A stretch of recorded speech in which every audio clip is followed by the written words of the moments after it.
Hi friends, welcome to Kiran reviews YouTube channel. ముందుగా ఈ వీడియోకి లైక్ చేయండి. హాయ్ అండి, welcome back to my channel. ఇంకా ఆనంది ఏ తప్పు చేయలేదు అనేసి నిరూపించుకోవడానికి సాక్ష్యాలు వెతికే ప్రయత్నం చేస్తుంది కదా. అలాగే మీడియాకు సంబంధించి శరత్ అనే అతన్ని పట్టుకుంటుంది కదా. అతని ఇంటి అడ్రస్ కనుక్కుని వెళ్తుంది. అతనితో మాట్లాడుతుంది. ఇంకా అతనికి కూడా తెలుస్తుందన్నమాట, ఆనంది తన కూతుర్ని కాపాడింది అన్న విషయం తెలుస్తుంది. తెలిసి, నా కూతుర్ని మీరు కాపాడినందుకైనా మీకు నేను హెల్ప్ చేస్తానమ్మా, ఆ రోజు మీ ఇంటి నుంచే నాకు ఫోన్ చేసింది జీవన అని అనేసి ఆనందికి అంతా నిజం చెప్తాడు. అప్పుడు ఆనంది అంటుంది, ఈ నిజం నేను చెప్తే ఇంట్లో వాళ్ళెవ్వరూ నమ్మరు, కాబట్టి మిమ్మల్ని నేను ఎక్కడ చెప్పాలి, ఏ టైంకి మీరు ఎక్కడికి రావాలో అంతా కూడా మీకు వివరంగా చెప్తాను, అప్పుడొచ్చి అక్కడ నిజం చెప్పండి అనేసి ఆనంది ఆ మీడియాకు సంబంధించిన శరత్కి చెప్పి వెళ్తుంది కదా. కాకపోతే ఆనంది ఒక్కటే అనుకుంటుంది, ఇప్పుడు జీవన తప్పు చేసింది అని చెప్పేసి మేము అందరి ముందు చెప్పామే అనుకో, ఈ జీవన మైండ్సెట్ ప్రకారం ఇంకా చనిపోయింది అనుకో, జ్యోతమ్మ ప్రాణాలతోటి బతకదు కదా. కాబట్టి ఇప్పుడు నేనసలు జీవన గురించి చెప్పాలా వద్దా, ఆ మీడియా అతన్ని పిలిపియాలా వద్దా అనేసి ఇంకా సవలక్ష ఆలోచనలతోటి, నాకీ ఆలోచనలకి మంచిగా జవాబు రావాలి అంటే నేను జ్యోతమ్మ సూర్యబాబు దగ్గరికి వెళ్ళాలి అనేసి జ్యోతమ్మ సూర్యబాబు దగ్గరికి వెళ్తుంది. వాళ్లని వేరే వాళ్లగా, అంటే అక్క చెల్లెల ప్రాబ్లం ఇది, అక్క లైఫ్ ఇలా స్పాయిల్ అయిపోతుంది చెల్లి వల్ల, కాబట్టి చెల్లిని మార్చాలి, ఏం చెయ్యాలి అనేసి అనగానే అప్పుడు సూర్యబాబు జ్యోతమ్మ ఒక్కటే చెప్తారన్మాట, అక్క లైఫ్ చక్కగా సెటిల్ అయింది అనుకో, చెల్లిని కూడా మంచిగా మార్చుకోవచ్చు.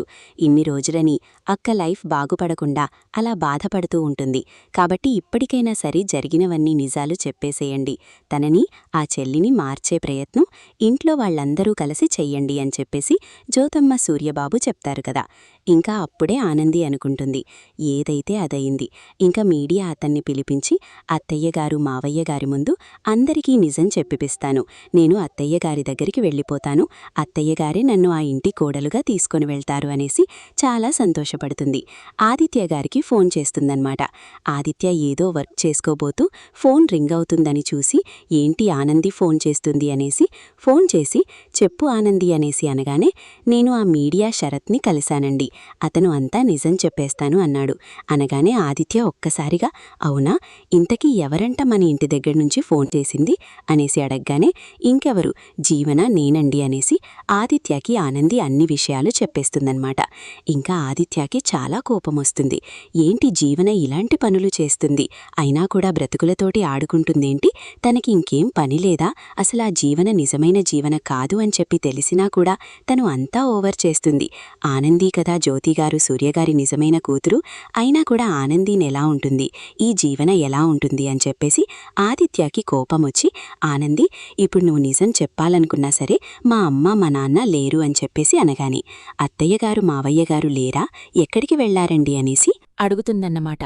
బెంగళూరు వెళ్లారు, అక్కడ వాళ్ల ఫ్రెండ్ది ఎవరిదో ఫంక్షన్ ఉందని చెప్పేసి మమ్మీ డాడీ అక్కడికి వెళ్లారు, రేపు పొద్దున్నే ఫ్లైట్కి వచ్చేస్తారు, ఫ్లైట్ దిగగానే ఇంటికి రాకుండా ఆఫీస్కి రమ్మని చెప్తాను, ఆ సాక్ష్యం చెప్పే అతన్ని కూడా నేరుగా ఆఫీస్ దగ్గరికి తీసుకొనిరా, అతను ఇంకా అందరి ముందు కూడా జరిగిన విషయాలన్నీ చెప్తారు, అమ్మకు నిజం తెలుస్తుంది, ఆ అమ్మ నిన్ను చక్కగా ఇంటికి తీసుకొని వస్తుంది ఆనంది, నిజంగా రేపు నువ్వు మన ఇంటికి వస్తున్నావంటే నాకు చాలా సంతోషంగా ఉంది ఆనంది, రేపు నువ్వు ఏ తప్పు చేయలేదు అనేసి అందరికీ తెలుస్తుందంటేనే నాకు చాలా సంతోషంగా ఉంది అనేసి ఆదిత్య తన సంతోషాన్ని వ్యక్తపరుస్తూ ఉంటాడన్నమాట.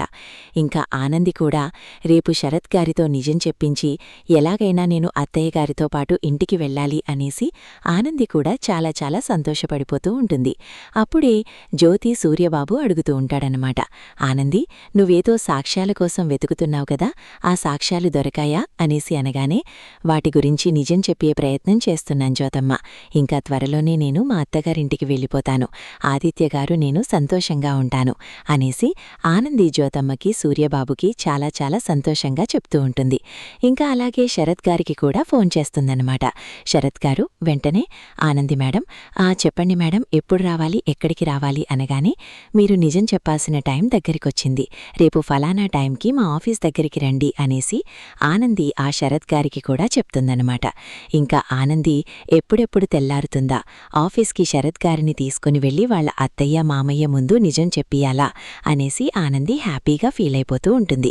ఇంకో పక్క ఈ ఊర్వశి ఉంది కదా, సునంద గారు ఆదిత్యకిచ్చి పెళ్లి చెయ్యాలి అనేసి సునంద అనే క్యారెక్టర్ని దించారు కదా, ఆ సునంద ఏమో అయ్యో ఈ తలనొప్పులేంటి, ఆనంది నిజం నిరూపిస్తానంటుంది, ఆ కార్లో మత్తు పదార్థాలు పెట్టింది నేనేనా అని తెలిస్తే ఇంకా ఆఫీస్లో అందరూ నన్ను జుట్టు పట్టుకొని బయటికి గెండేసి చక్కగా కేసులు పెట్టి స్టేషన్లో ఉండేటట్టుగా చేస్తారు అనేసి ఊర్వశి భయపడిపోతూ నేను వాళ్ళకి నిజం తెలిసిపోయింది, పోలీసులొచ్చి మనల్ని అరెస్ట్ చేశారు అనేసి ఊర్వశి చెప్పగానే వాళ్ళమ్మా నాన్న ఆ ఊర్వశి పక్క నుండి అతను అందరూ కూడా ఏంటి నిజం తెలిసిపోయిందా, నువ్వే ఆ మత్తు పదార్థాలు కార్లో పెట్టావా అని తెలిసిపోయిందా అని చెప్పేసి అందరూ బిత్తరపోయి భయపడిపోతూ ఇంకేముంది పోలీసులు మన ఇంటికొస్తారు, నిన్ను అరెస్ట్ చేసి తీసుకొని వెళ్ళిపోతారు, ఇప్పుడు మేమేం చెయ్యాలి అనేసి ఊర్వశి అమ్మానాన్న టెన్షన్ పడుతూ ఉంటే అప్పుడే ఊర్వశి అంటుంది, మీరు కంగారు పడమాకండి, నాకొచ్చింది కలలోనే ఇలా జరిగిందంటే మీరు ఎంత టెన్షన్ పడుతున్నారు, నిజంగానే పోలీసులొచ్చి మనల్ని అరెస్ట్ చేస్తే ఏం చేస్తారు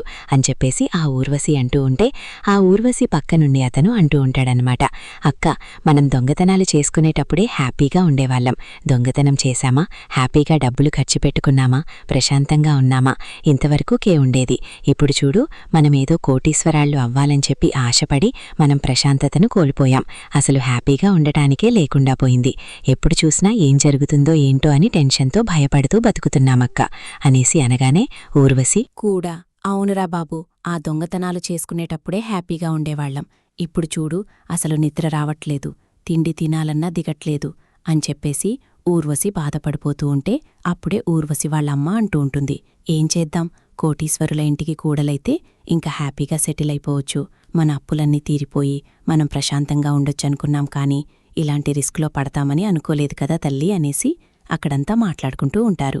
అప్పుడే ఊర్వశి అంటుంది, ఆనందిని ఎలాగైనా సరే ఆఫీస్ నుంచి తొలగించేసి ఆదిత్యగారి మనసులో నేను ప్లేస్ సంపాదించుకోవాలని ట్రై చేస్తూ ఉంటే నేను 2 అడుగులు వేస్తూ ఉంటూ ఆనంది నన్ను 4 అడుగులు వెనక్కి నెట్టినట్టే ఉంది అనేసి ఊర్వశి వాళ్ళమ్మ నాన్నతో చెప్పి తెగ ఫీలైపోతూ ఉంటుందన్నమాట. ఇక్కడ మ్యాటర్ ఇలా జరుగుతూ ఉంటుంది. ఆనంది తెల్లారిపోతుంది, చక్కగా ఆఫీస్కి వస్తుందన్నమాట. ఇంకాసేపట్లో అత్తయ్యగారు మావయ్యగారు ఆఫీస్కి వచ్చేస్తారు. జరిగిందంతా కూడా నేను నిజం చెప్పేస్తాననేసి మళ్ళీ శరత్ గారికి ఫోన్ చేస్తుందన్నమాట. శరత్ గారు అంటారు, మీరేం భయపడాల్సిన పనిలేదు మేడం, నేను రెడీగా ఉన్నాను, మీరు ఏ టైంకి రమ్మంటే ఆ టైంకి ఆఫీస్ దగ్గరికొచ్చేసి జరిగిందంతా చెప్పేస్తాననేసి శరత్ గారు ఆనందికి మంచిగా అభయమిస్తూ ఉంటారన్నమాట.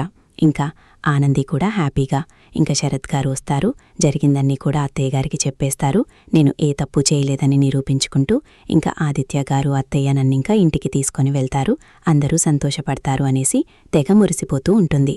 ఇంకా ఈలోపే ఆనంది క్యాబిన్ దగ్గరికి ఒక ఫైల్ తీసుకొని ఆఫీస్లో పనిచేసే అమ్మాయి వస్తుందన్నమాట. మేడం, జీవనా మేడం ఈ ఫైల్ మీద మిమ్మల్ని సైన్ చేయమన్నారు అనేసి అనగానే, అదేంటి ఈ ఫైల్ అంతా చెక్ చేసి ఫైనల్ చేయాల్సింది నేను, తను చెక్ చేసేసి నన్ను సైన్ చేయమనడమేంటి అనేసి అనగానే, ఏమో మేడం, జీవనా మేడం మీతోటి అర్జెంటుగా సైన్ అయితే పెట్టించుకురమ్మన్నారు అనేసి ఆ అమ్మాయి చెప్తూ ఉంటుంది. అప్పుడే ఆనంది అంటుంది, పద ఈ ఫైల్ తీసుకొని నేను జీవనా దగ్గరికి వస్తున్నాను, నేను మాట్లాడతాను అనేసి ఆ ఫైల్ తీసుకొని జీవనా దగ్గరికి వెళ్తుందన్నమాట.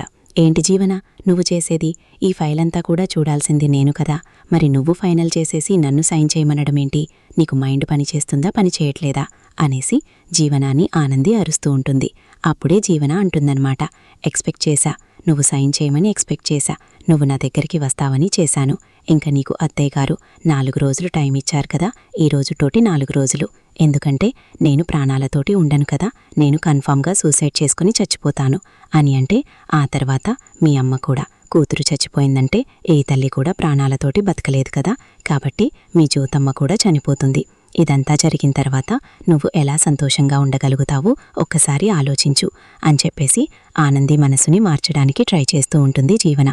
అప్పుడే ఆనంది అంటూ ఉంటుంది, ఏంటి చచ్చిపోతావా, సూసైడ్ చేసుకుంటావా, దేనికి చచ్చిపోతావు నువ్వు అని చెప్పేసి జీవనాని ఆనంది అడుగుతూ ఉంటే జీవన చెప్తుంది, నా వరకు వచ్చి నేను తప్పు చేశానని చెప్పేసి అత్తయ్యగారు నన్ను జుట్టు పట్టుకొని బయటికి గెంటకముందే నేనే చచ్చిపోతాను.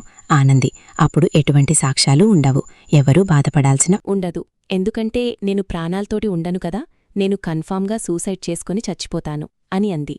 ఆ తర్వాత మీ అమ్మ కూడా కూతురు చచ్చిపోయిందంటే ఏ తల్లి కూడా ప్రాణాల్తోటి బతకలేదు కదా, కాబట్టి మీ జూతమ్మ కూడా చనిపోతుంది. ఇదంతా జరిగిన తర్వాత నువ్వు ఎలా సంతోషంగా ఉండగలుగుతావు, ఒక్కసారి ఆలోచించు అని చెప్పేసి ఆనంది మనసుని మార్చడానికి ట్రై చేస్తూ ఉంటుంది జీవన. అప్పుడు ఆనంది అంటూ ఉంటుంది, ఏంటి చచ్చిపోతావా, సూసైడ్ చేసుకుంటావా, దేనికి చచ్చిపోతావు నువ్వు అని చెప్పేసి ఆనంది అడుగుతూ ఉంటే జీవన చెప్తుంది, నా వరకు వచ్చి నేను తప్పు చేశానని చెప్పేసి అత్తయ్యగారు నన్ను జుట్టు పట్టుకొని బయటికి గెంటకముందే నేనే చచ్చిపోతాను ఆనంది. అప్పుడు ఎటువంటి సాక్ష్యాలు ఉండవు, ఎవ్వరూ బాధపడాల్సిన పనుండదు, చూసుకో అని చెప్పేసి జీవన అక్కడ్నించి వెళ్ళిపోతే ఆనంది కాస్త టెన్షన్ పడుతుంది. ఈ జీవన అనుకున్నంత పని చేస్తుంది. నిజంగానే ఈ జీవన చచ్చిపోయిందనుకో మా అమ్మ కూడా ప్రాణాలతోటి ఉండదు కదా. ఇప్పుడు ఈ నిజం తెలిసి నేను ఆదిత్యగారితోటి సంతోషంగా ఉండే కంటే మా అమ్మ ప్రాణాలు కాపాడుకోవడమే నాకిప్పుడు ఇంపార్టెంట్ కదా, కాబట్టి నేను నిజం చెప్పకూడదు అనేసి ఆనంది మాటలు ఆలోచిస్తూ ఉండేలోపే ఆదిత్య వచ్చేస్తాడన్నమాట. ఆనంది ఆ నిజం చెప్పడానికి అతను బయల్దేరాడు.